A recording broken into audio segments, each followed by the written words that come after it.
नमस्कार दोस्तों, बहुत बहुत स्वागत है आपका गर्भित ऑनलाइन क्लासेस में। तो दोस्तों आज की इस वीडियो में हम बात करेंगे यूपी बोर्ड मैथ के चैप्टर नंबर 4 सारणिक के बारे में। दोस्तों आज हम एक्सरसाइज नंबर 4.3 लगाएंगे और ये इसके ऊपर 9th लेक्चर है। इससे पहले मैं 8 लेक्चर इसके ऊपर बना चुका हूँ, तो आप उन लेक्चर्स को जरूर देख लेना, क्योंकि 4.2 में आपका जो एक क्वेश्चन है वो हर बार बोर्ड में आता है। ठीक है, तो आप 4.2 को आप निश्चित लगा लें। ठीक है, तो दोस्तों आज की इस वीडियो में हम बेसिक प्लस एक्सरसाइज के क्वेश्चन लगाएंगे। कहने का मतलब 4.3 में जो आपका बेसिक है उसके बारे में जानेंगे और उसके जो एक्सरसाइज के क्वेश्चन है वो भी जानेंगे।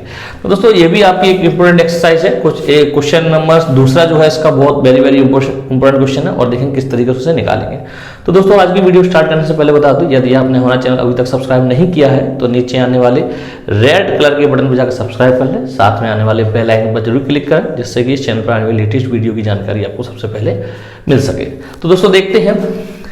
तो दोस्तों इस एक्सरसाइज में स्पेशली जो क्या है वो हमें त्रिभुज का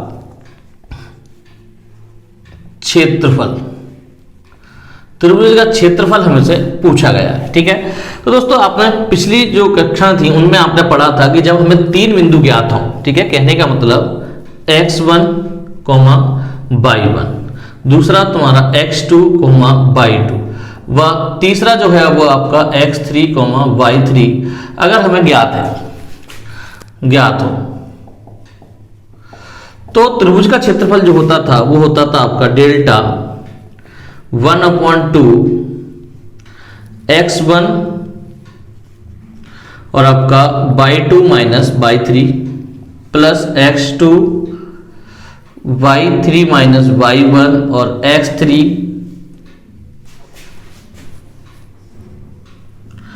और y1 माइनस y2।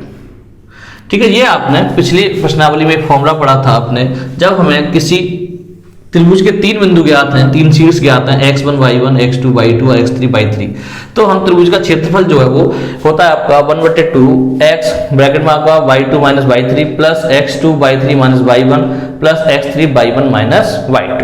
ये आपका फॉर्मूला था। ठीक है, अब हम बात करेंगे सारणिक के रूप में। ठीक है, तो सारणिक के रूप में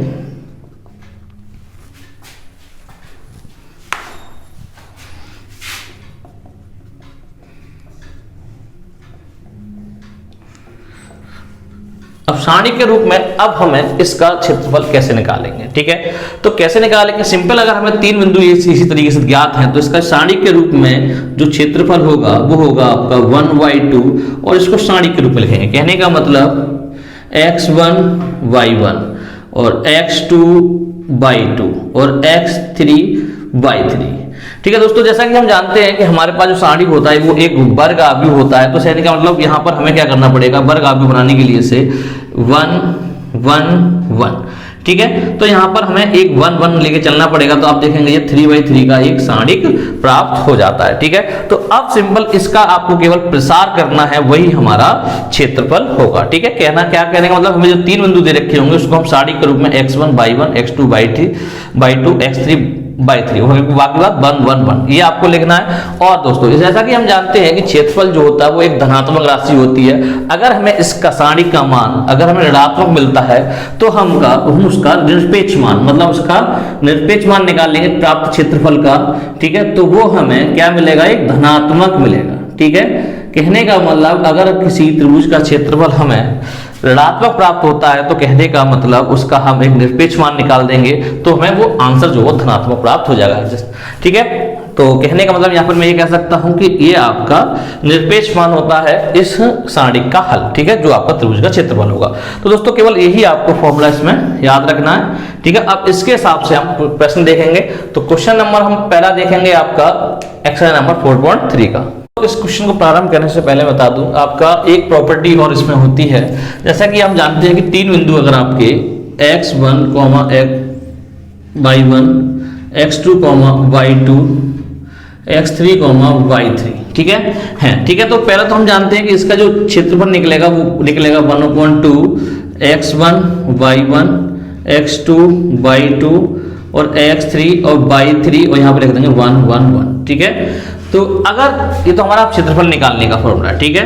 अगर यहीं पर हमें कहना कि ये कहे कि भाई ये तीनों बिंदु सररेख हैं, सिद्ध कीजिए, तो सिंपल क्या करना है आपको, डेल्टा बराबर अगर आपको 0 आता है, कहने का मतलब अगर इसका क्षेत्रफल निकालूं और मुझे 0 मिलता है तो क्या होगा कि आप ये तीनों बिंदु जो वो क्या होंगे, सररेख होंगे, ठीक है। तो इसके ऊपर भी कुछ क्वेश्चंस दे रखे हैं, तो वो क्वेश्चन भी हम देखेंगे, ठीक है। तो इसका फॉर्मूला की आप याद रखें कि केवल फॉर्मूला आपका एक ही लगना है, कहने का मतलब 1/2 x1y1 x2y2 x3y3 1 1 1, और ये आपका 3/3 का सारणिक है। तो इसको जब हम खोलेंगे, अगर हमें डेल्टा बराबर 0 मिलता है तो वो हमारा क्या होगा, वो आपके तीनों बिंदु, मतलब ये तीनों बिंदु कैसे होंगे, आपके सररेख होंगे, ठीक है। तो ये रही आपकी थोड़ा सा बेसिक, ठीक है। अब इसके बाद हम इसके क्वेश्चन लगाते हैं। तो क्वेश्चन में हम देखेंगे, हमें दे रखा है पहला क्वेश्चन, निम्नलिखित में प्रत्येक में दिए गए शीर्ष बिंदुओं वाले त्रिभुज का क्षेत्रफल ज्ञात कीजिए, ठीक है। तो इसमें पहले सवाल में 3 क्वेश्चन है, 2 मैंने यहां लिख लिए, तीसरा क्वेश्चन इसके बाद बताऊंगा। तो पहले देख लेते हैं। तो पहले इनका हमें क्या निकालना, क्षेत्रफल निकालना है। तो क्षेत्रफल निकालने का हम सारणिक विधि का यूज करेंगे। तो डेल्टा बराबर जो होती है हमारे पास सारणी होती है 1/2, बिंदु लिख देता हूं 1 0 x1 y1 x2 y2, कहने का मतलब 6 0, और x3 y3 मतलब 4 3, तो 4 3, इसके बाद 1 1 1। सिंपल इसको क्या करना है, अभी प्रसार करना है, ठीक है। प्रसार करेंगे भाई 1/2 तो है ही आपका, ठीक है। इसे खोलेंगे तो वो पहला पॉइंट लेते हैं हम, ये वाला कॉलम गया और ये वाली रो गई। तो 0 का मल्टीप्लाई 1 में किया 0, 3 का मल्टीप्लाई -1 में किया तो माइनस का 3, इसके बाद माइनस चलता है 0, तो ये पूरा पद आपका 0 हो जाएगा। इसके बाद आपका प्लस, ठीक है, ये वाला, तो ये कॉलम गया, ये रो गई। 6 × 3 आपका 18 हो जाता है, 4 × 0 करूंगा तो आपका 0 हो जाएगा। देखेंगे कितना आएगा अभी, 1/2 जो तो आया माइनस का 3, 1 का मल्टीप्लाई -3 में करूंगा -3, और 1 का मल्टीप्लाई 18 में करूंगा तो आपका 18, ठीक है भाई। तो बचा कितना आपका -3 में से, मतलब प्लस के 18 में से -3 गया तो बचा आपका 15 और बट्टे 2, ठीक है। तो यही आपका आंसर है, कह सकता हूं मैं 7 सही 1/2 वर्ग इकाई, ठीक है। तो ये इसका फाइनल आंसर आ गया आपका, ठीक है। अब बात करते हैं इस दूसरे वाले क्वेश्चन की। तो सिंपल इसे भी हम एक सारणी के रूप में लिख लेते हैं, डेल्टा बराबर 1/2, तो लिखते हैं इसे x1 y1, तो 2 7 आपका ये 1 1 x2 y2, और ये आपका 10 और 8, ठीक है। इसके बाद 1 1 1, ठीक है। सिंपल इसका भी प्रसार करते हैं, देखते हैं कितना आता है। तो 1/2, ठीक है भाई, 2 लिया हमने, तो ये कॉलम गया, ये रो गई। तो 1 का मल्टीप्लाई 1 में किया तो आपका 1, 8 का मल्टीप्लाई 1 में किया तो -8, फिर -7, ठीक है भाई। ये कॉलम गया, ये रो गया, 1 का मल्टीप्लाई 1 में किया तो 1, 10 का मल्टीप्लाई हमने 1 में किया तो आपका -10। इसके बाद +1, देखेंगे भाई, ये वाला कॉलम, ये वाला रो, तो 1 का मल्टीप्लाई 8 में किया तो 8, 10 का मल्टीप्लाई -1 में किया तो -10। देखते हैं क्या आता है आपका। तो 1/2, ठीक है भाई, -7 बचा, -7 का मल्टीप्लाई 2 में करूंगा तो -14। हाँ, यहां से बचा आपका -9 का मल्टीप्लाई में अगर -7 में करता हूं तो प्लस का आएगा 56, ठीक है, सॉरी, -9 का मल्टीप्लाई और प्लस -7 में करता हूं तो आएगा 63 प्लस का, ठीक है। अब आपका आ जाएगा, यहाँ पर आ जाएगा माइनस का, यहाँ पर बचेगा 2, तो 2 का मल्टीप्लाई में करूंगा तो -2, तो कितना आया आपका 1/2 चल ही रहा है। ये 63 में से आपका 61 गया तो जो आपका 47, ठीक है, क्योंकि आपका यहाँ बचेगा 61 में से -14 जाएगा तो आपका 47 बचेगा, तो ये हो गया आपका 47/2 वर्ग इकाई, ठीक है। तो ये इसका आंसर है। अब दोस्तों हम देखेंगे पहले का तीसरा प्रश्न, ठीक है। तो सिंपल इसमें भी हमें डेल्टा निकालना है, कहने का मतलब है त्रिभुज का क्षेत्रफल निकालना। तो क्या होता है 1/2, ये हो गया अभी x1 y1, तो -2 -3, ठीक है। ये हो गया आपका x2 y2, तो हो जाएगा अभी 3 2 -1 और -8, ये हो जाएगा आपका 1 1 1, ठीक है। अब सिंपल इसका हम क्या करते हैं, प्रसार करते हैं, तो 1/2 हो जाएगा भाई, -2 ऑलरेडी है, ठीक, -2 ब्रैकेट में, अब ये कॉलम गया, ये रो गई, तो 2 का मल्टीप्लाई 1 में करेंगे तो 2, इधर -8 का मल्टीप्लाई 1 में करेंगे तो -8 आएगा, और जब माइनस ऑलरेडी होता है तो माइनस क्या हो जाएगा आपका +8, ठीक है। इसके बाद यहाँ पर आता है माइनस चिन्ह, और ये माइनस है तो ऑलरेडी क्या हो जाएगा, ये प्लस हो जाएगा, ठीक है भाई। तो अब ये वाला कॉलम, ये वाला रो गया, 3 का मल्टीप्लाई 1 में किया तो 3, ठीक है। इसके बाद -1 का मल्टीप्लाई 1 में किया तो आएगा आपका, सॉरी -1 का मल्टीप्लाई 1 में करेंगे -1 मिलेगा, और जहाँ माइनस ऑलरेडी होता है हो जाएगा आपका प्लस, ठीक है। इसके बाद आएगा आपका +1, ये कॉलम ये हो गया। 3 का मल्टीप्लाई 8 में किया तो आएगा -24, और ऐसे ही आपका -1 का मल्टीप्लाई 2 में करोगे तो -2 मिलेगा, और माइनस यहाँ ऑलरेडी होता है तो हो जाएगा +2, ठीक है। देखेंगे कितना आता है वो हमारे पास 1/2। तो भाई 2 और 8 हो गए आपके 10, 10 में -2 का मल्टीप्लाई करूंगा तो -20, ठीक है। इसी तरीके से यहाँ पर आप देखेंगे भाई 3 और 1 4 हो गया, 4 का मल्टीप्लाई 3 में करूंगा तो +12। इसी तरीके से यहाँ पर देखेंगे माइनस के हो गया आपका 22 बचेगा, क्योंकि -24 है और या +2 है तो घटाएंगे तो -22, और -22 का मल्टीप्लाई 1 में करूंगा तो आएगा आपका -22, ठीक है। अब देखते हैं कितना हो गया। देखेंगे भाई माइनस का तो हो गया आपका 1/2 तो चल ही रहा है आपका, माइनस का हो गया 20 और 22 हो गया आपका -42, और प्लस के इसमें से 12 में जब माइनस को घटाऊंगा तो क्या बचेगा भाई माइनस का, अब बचेगा आपका -30, तो ये कटेगा आपका 15 बार, तो डेल्टा का मान आया -15। लेकिन जैसा कि हम जानते हैं कि डेल्टा जो क्षेत्रफल जो होता है वो धनात्मक राशि होती है, तो इसका निकाल लेंगे हम निरपेक्ष मान, तो आपका डेल्टा बराबर आ जाएगा 15 वर्ग इकाई। अब देखते हैं क्वेश्चन नंबर 2।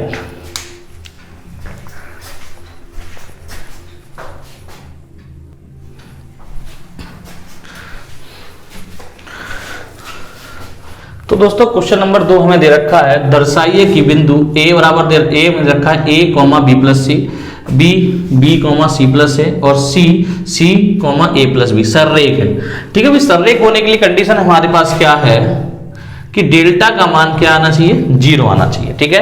तो डेल्टा का मान अगर हमें 0 मिल जाता तो हमारा जी सररेख होगा। तो देखते हैं भाई, रख लेते हैं भाई जो आपका त्रिभुज का क्षेत्रफल है उसके हिसाब से भाई x1 y1, तो A B + C, इसी तरीके से हो जाएगा भाई B C + A और लास्ट वाला C और आपका A + B, नहीं चलता भाई 1 1 1, ठीक है भाई।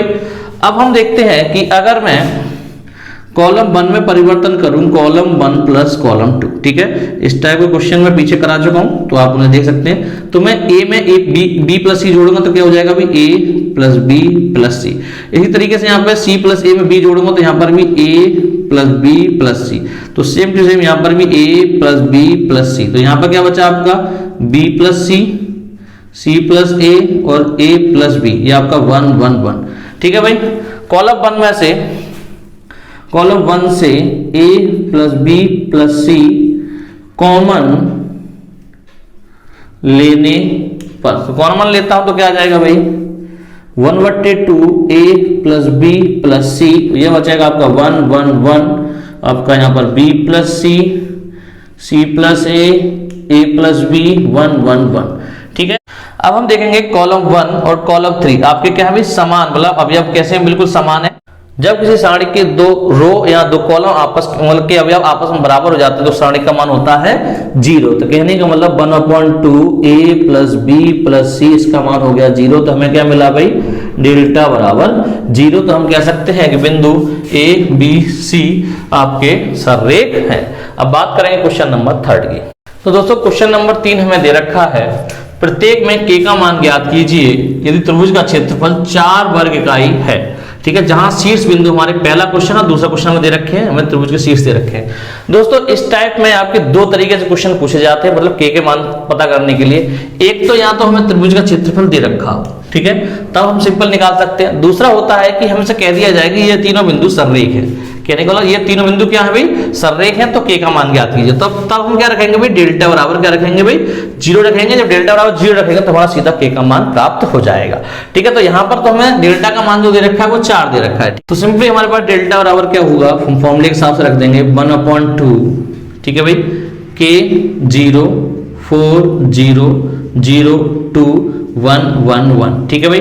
अब डेल्टा का मान हमें रखना है 4, लेकिन हम 4 ना लेके हम इसे प्लस माइनस 4 लेंगे, क्योंकि निरपेक्ष मान लिया जाता है। ठीक है, तो निरपेक्ष मान में अगर माइनस आता है तब भी प्लस आता है, प्लस आता है तब भी प्लस आता है। ठीक है, क्योंकि इसका मान हमें नहीं पता कि माइनस आएगा कि प्लस आएगा, क्योंकि इसी के मान के ऊपर डिपेंड करता है। अगर ये माइनस आता है तो निरपेक्ष मान लिया जाता है, इसलिए यहाँ पर जो डेल्टा का मान है वो प्लस माइनस लिया जाता है। ठीक है, तो देखते हैं अभी 1/2, तो सिंपल खोलेंगे इसे, तो के सॉरी इसे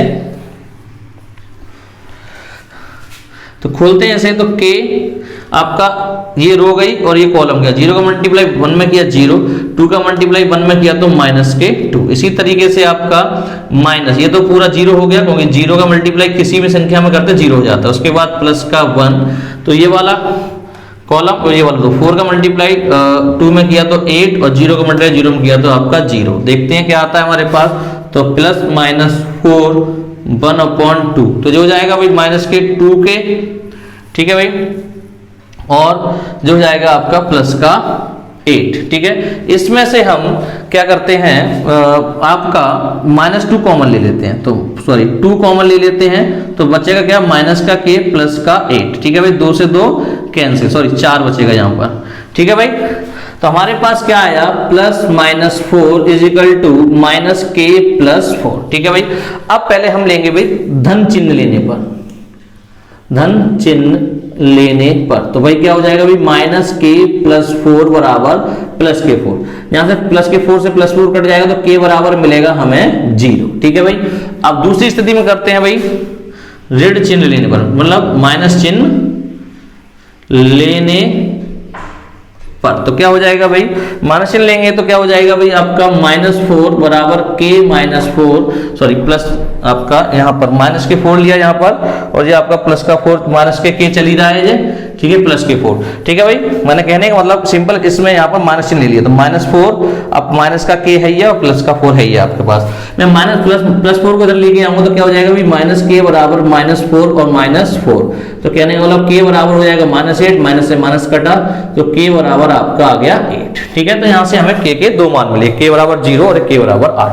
अब बात करते हैं क्वेश्चन नंबर 2 की। ठीक है, तीसरे में हमें वही करना है आपका जो पहले में किया, डेल्टा बराबर क्या हो जाएगा भाई, 1/2 -2 0 0 4 और 0 के। ठीक है, 1 1 1। ठीक है, इसका मान तो प्लस माइनस 4 रखना है हमें। ठीक है, तो ये हो जाएगा 1/2, खोलते हैं इसे, तो -2। ठीक है, ये कॉलम ये रो गया, तो 4 एकम 4 और 4 के का मल्टीप्लाई 1 में करेंगे तो माइनस का के। ठीक है, ये तो आपका पूरा 0 हो जाएगा, और ये हो जाएगा आपका प्लस का 1, तो ये कॉलम ये रो, तो 0 का मल्टीप्लाई के में किया 0, 0 का मल्टीप्लाई 4 में किया आपका 0। ठीक है, तो क्या बचा यहाँ पर हमारा बचा प्लस माइनस 4 1/2, ये बचा आपका -2 4 माइनस के, तो यहाँ से देखेंगे 2 से 2 कैंसिल, तो अब माइनस का 1 का मल्टीप्लाई कर दूंगा इधर, तो क्या बचेगा हमारे पास 4 बराबर माइनस का 4 और प्लस का के। ठीक है, अब सबसे पहले हम लेंगे भाई प्लस चिन्ह लेने पर।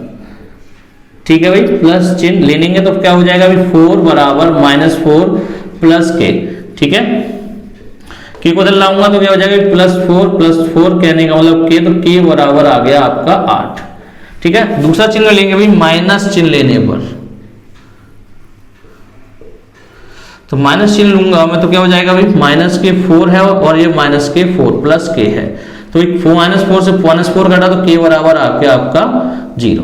ठीक है, तो ये रहा आपका क्वेश्चन नंबर तीसरे का सेकंड। अब बात करते हैं क्वेश्चन नंबर 4। हाँ दोस्तों, मैं एक बात और बता दूं, ये क्वेश्चन जो होगा आपका वेरी वेरी इंपॉर्टेंट क्वेश्चन है। ठीक है, इस टाइप के क्वेश्चन हमेशा पूछे जाते हैं, और यहाँ पर मैंने जैसा कि बता दिया, यहाँ तो आपका क्षेत्रफल दे रखा होगा, यहाँ पर कह देगा भी ये 3 बिंदु सररेख है, तो डेल्टा बराबर 0 रख के आप इस क्वेश्चन का के का मान निकालेंगे। ठीक है दोस्तों, अब बात करते हैं क्वेश्चन नंबर 4 की। तो दोस्तों क्वेश्चन नंबर 4 में आपके 2 क्वेश्चन दे रखे हैं। तो पहला क्वेश्चन है आपका, सारणिकों का प्रयोग करके 1,2 और 3,6 को मिलाने वाली रेखा का समीकरण ज्ञात कीजिए। तो दोस्तों मान लेते हैं, माना रेखा A मतलब 1,2 व V 3,6 पर कोई बिंदु C x, y है। ठीक है भाई, y है। ठीक है, क्योंकि ये आपकी एक रेखा है, कहने का मतलब तीनों बिंदु कैसे होंगे, सररेख होंगे। ठीक है। तो तीनों बिंदु सररेख होंगे तो डेल्टा बराबर क्या हो जाएगा हमारे पास 0, क्योंकि बिंदु ए बी और सी सररेख हैं, ठीक है, क्योंकि ये एक रेखा है, ठीक है। तो डेल्टा बराबर क्या हो जाएगा हमारे पास 0, सिंपल हम रखते हैं। तो क्या करेंगे भी, डेल्टा बराबर हमारे पास तीनों बिंदु ले लेते हैं 1, 2, 3, 6 और x, y, ये चलेगा 1, 1, 1, ठीक है भाई। सिंपल अब इसे खोल देते हैं और डेल्टा बराबर तो आपका क्या रहेगा भाई 0, तो 1 लूंगा मैं, तो ये वाला कॉलम और ये वाली रो, ठीक है। 6 का मल्टीप्लाई 1 में किया 6, y का मल्टीप्लाई 1 में किया तो y, ये आ जाएगा -2, तो भाई 2 कॉलम 2 गया और आपका रो 1 गई। तो क्या 3 का मल्टीप्लाई 1 में किया 3, x का मल्टीप्लाई 1 में किया तो -x, ठीक है भाई, प्लस का 1, तो ये आपका कॉलम गया, ये रो गई। तो 3 का मल्टीप्लाई y में किया तो 3y और x का मल्टीप्लाई 6 में किया तो -6x, ठीक है। अब इसको सिंपल सॉल्व करना है तो 0 बराबर 1 का मल्टीप्लाई करूंगा तो 6 माइनस y ऐसी रहेगा, -2 का मल्टीप्लाई करूंगा 3 में तो -6 और माइनस प्लस के 2x। इसी तरीके से 1 का मल्टीप्लाई 3y - 6 ऐसे में करूंगा तो फिर सेम टू सेम यही रहेगा आपका 3y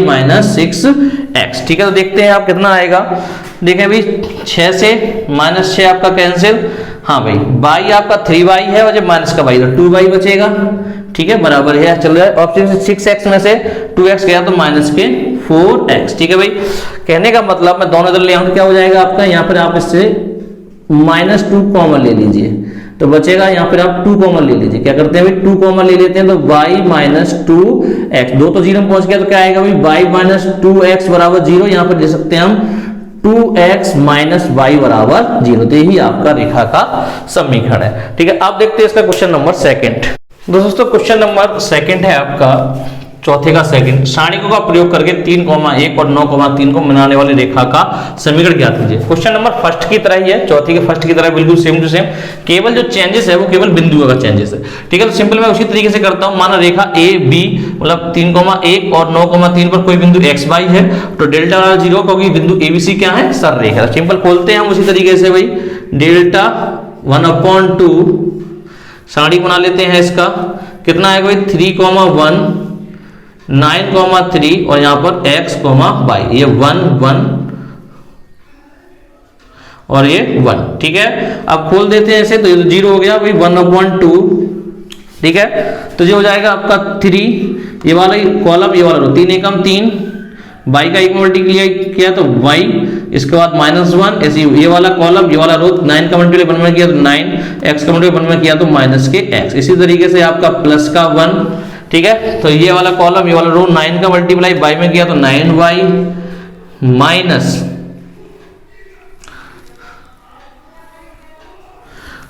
x का मल्टीप्लाई आपने किया 3 में तो जो हो जाएगा आपका 3x, ठीक है भाई। सिंपल, ये तो आपका 0 में पहुंच गया, ठीक है। 2 का कैंची गुणा करूंगा 2 का तो ये 0 हो जाएगा। अब खोल देते हैं, 3 का मल्टीप्लाई 3 में किया तो 9, ये आपका 3y, इसी तरीके से -1 का मल्टीप्लाई 9 में किया तो -1 का मल्टीप्लाई x में किया तो +x, ठीक है।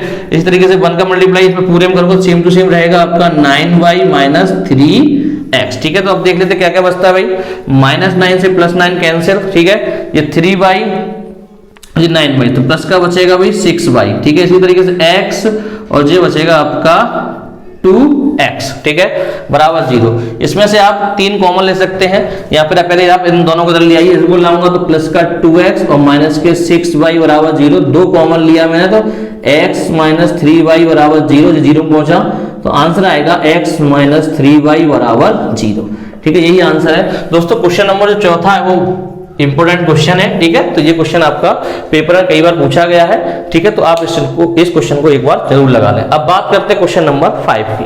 तो दोस्तों अब हम देख रहे हैं क्वेश्चन नंबर 5 जो आपका एक बहुविकल्पीय प्रश्न है, ठीक है। इसमें हमें दे रखा है यदि शीर्ष 2, -6, 5, 4 और k, 4 वाले त्रिभुज का क्षेत्रफल 35 वर्ग इकाई है तो k का मान ज्ञात कीजिए, ठीक है। हमें ऑप्शन दे रखे हैं अभी A, B, C और D, तो ठीक। तो इस टाइप का क्वेश्चन हम पहले ही क्वेश्चन हल कर चुके हैं, ठीक है। तो देखते हैं किस तरीके से हल करेंगे। तो हमें दे रखा है भाई डेल्टा बराबर ±35, ठीक है।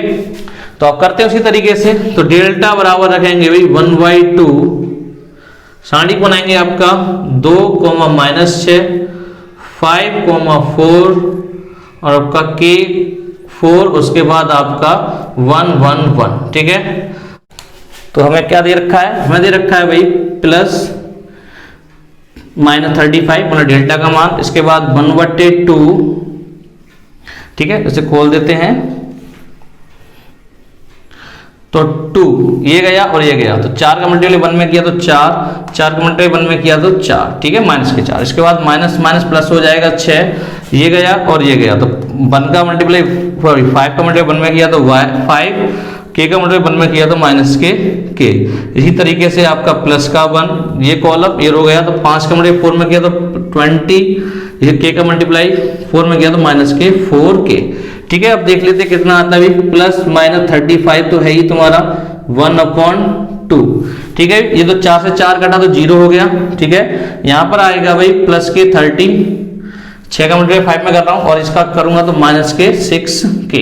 ठीक है, 1 का मल्टीप्लाई 20 में क्या 20 और ये आपके माइनस के 4k। ठीक है भाई, देखते कितना आता है भाई, प्लस -35, ये तो 1/2। ठीक है, ये हो गया आपका 30 और 20 आपका हो गया 50 और जो माइनस के हो गया आपका 10। ठीक है, क्योंकि माइनस के 6 के और 4 के हो गया माइनस के 10। ठीक है भाई, अब हम इसे 2 को पहले आपका क्या कर लेते हैं, खत्म कर लेते हैं। तो कहने का मतलब बाहर अंदर से मैं 2 कॉमन ले लेता हूं, ये आपका k है। ठीक है, 2 बाहर लिया मैंने तो 2 आपका चली रहा, तो ये बचेगा आपका 25 और ये बचेगा आपका 5k। ठीक है, 5k, तो यहां से 2 से 2 कैंसिल। ठीक है, अब हम करेंगे कि अब आपका क्या करते हैं, हमारे पास जो मिल गया वो मिल गया आपका प्लस -35, 25 - 5k बराबर में। ठीक है, तो सबसे पहले हम ले लेते हैं भाई धन चिन्ह लेने पर, प्लस चिन्ह लेने पर, तो प्लस का 35 और ये है हमारे पास 25 - 5k। इसको मैं जल लाऊंगा तो 35 - 25 बराबर -5k, तो ये बचेगा आपका 10 और माइनस के 5k, तो -5 से 10 कटा आपका 2 बार, मतलब -2 बार, तो k बराबर आ गया आपका -2। एक तो ये आ गया। अब लेते हैं भाई माइनस चिन्ह लेने पर, तो लेते हैं भाई माइनस चिन्ह लेंगे तो क्या हो जाएगा भाई, माइनस के 35 बराबर ये हो जाएगा आपका 25 माइनस के 5k। ठीक है, इसको मैं लेके आऊंगा तो माइनस के 35 और माइनस के 25, तो माइनस के 5k, तो जो हो गया माइनस के आपका 35 और 60 और ये माइनस के 5k, तो माइनस से माइनस कैंसिल और 5 से जो 60 कटेगा वो आपका 12 बार, तो k बराबर आ गया आपका 12। तो k बराबर हमें क्या मिला, एक तो मिला 12 और एक मिला -2, तो इसके हिसाब से जो ऑप्शन होगा वो होगा आपका डी ऑप्शन सही होगा। ठीक है दोस्तों, ये थी आपकी एक्सरसाइज नंबर 4.3 जिसमें मैंने बेसिक भी बताया है और आपकी एक्सरसाइज नंबर 4.3 भी पूरी एक ही लेक्चर में सॉल्व हो गई है। तो दोस्तों उम्मीद करता हूं कि ये एक्सरसाइज आपको अच्छी तरह समझ में आ गई होगी और इसके क्वेश्चन मैंने इंपोर्टेंट बता दिए हैं। क्वेश्चन नंबर जिसमें के मान जिसमें पूछे हैं वो सभी इंपोर्टेंट है आपके। ठीक है, तो ये क्वेश्चन भी इंपोर्टेंट है। ठीक है, अब हम सारणिक मतलब चैप्टर नंबर 4 के अगली वीडियो में हम लेक्चर नंबर 10 लगाएंगे जिसमें हम 4.4 के बेसिक के बारे में जानेंगे और उसके कुछ न्यूमेरिकल भी जानेंगे। तो मिलते हैं अगली वीडियो में। जय हिंद, जय भारत।